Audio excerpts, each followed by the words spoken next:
긴급 노인 연령 기준 70세 상향 추진 모든 것을 알려드립니다. 안녕하세요 여러분. 오늘은 매우 중요한 소식을 전해드리려고 합니다. 바로 며칠 전 국회에 보고된 44년 만에 바뀌게 될 노인 연령 기준에 대한 소식인데요. 구독과 좋아요, 알림 설정 먼저 부탁드립니다. 일부 변화의 배경. 여러분, 우리나라의 노인 연령 기준이 65세라는 사실 알고 계셨나요? 이 기준은 1981년 노인복지법이 제정될 때부터 지금까지 44년간 바뀌지 않고 유지되어 왔습니다. 그런데 말입니다. 1981년 당시 우리나라 국민의 기대 수명이 얼마였을지 아시나요? 놀랍게도 단 66세였습니다. 하지만 2022년 현재는 어떨까요? 무려 82.7세로 늘어났습니다. 16.7년이나 증가한 거죠. 더 놀라운 사실이 있습니다. 최근 실시된 노인 실태조사에서 노인분들이 생각하시는 노인 연령이 71.6세로 나타났다고 합니다. 2부 초고령 사회 진입. 여기서 잠깐. 우리나라가 지난 2023년 12월에 특별한 변화를 맞이했다는 사실 아시나요? 바로 초고령 사회 진입입니다. 전체 인구 중 65세 이상 인구가 20%를 넘어선 것인데요. 이는 전 세계에서 가장 빠른 속도로 진행된 변화입니다. 3부 재정적 효과.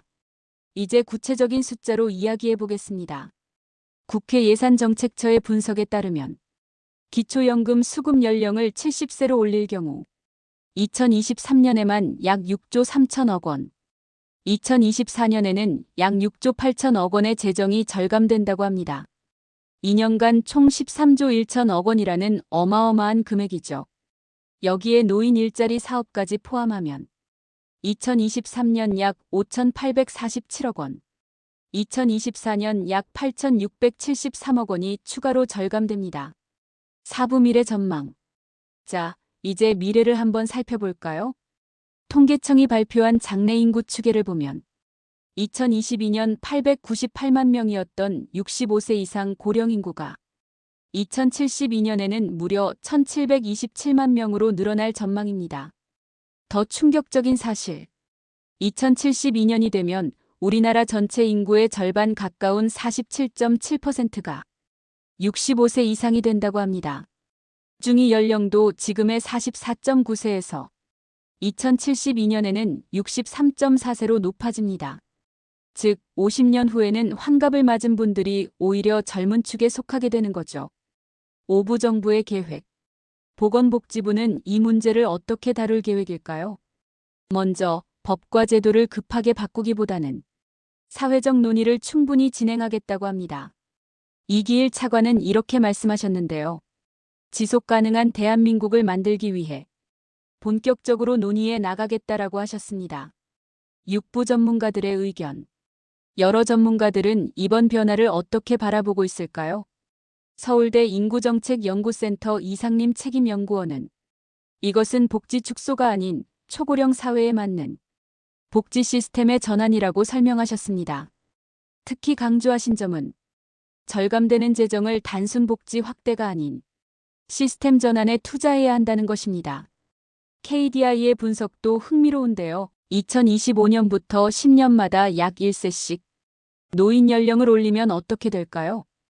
2100년에는 노인 부양률이 지금보다 36%포인트나 낮아진다고 합니다.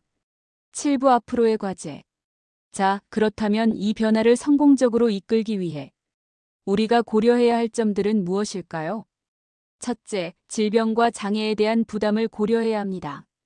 둘째, 성별, 지역별, 소득별 격차를 반영해야 합니다. 셋째, 객관적인 근거를 바탕으로 점진적으로 진행해야 합니다. 넷째, 사회적 합의가 반드시 필요합니다. 다섯째, 복지 시스템을 효율적으로 전환해야 합니다. 여러분, 오늘 설명드린 내용 어떠셨나요? 우리나라가 초고령 사회로 진입하면서 피할 수 없는 변화를 맞이하고 있습니다. 이 변화가 우리 모두에게 긍정적인 영향을 미치기 위해서는 시민 여러분들의 관심과 참여가 매우 중요합니다. 더 자세한 내용이 궁금하시다면 아래 댓글로 남겨주세요. 다음 영상에서는 국민연금 개혁안에 대해 자세히 다뤄보도록 하겠습니다. 오늘 영상이 도움이 되셨다면 구독과 좋아요 부탁드립니다. 알림 설정도 켜두시면 새로운 영상을 가장 먼저 보실 수 있습니다. 다음 영상에서 또 만나요.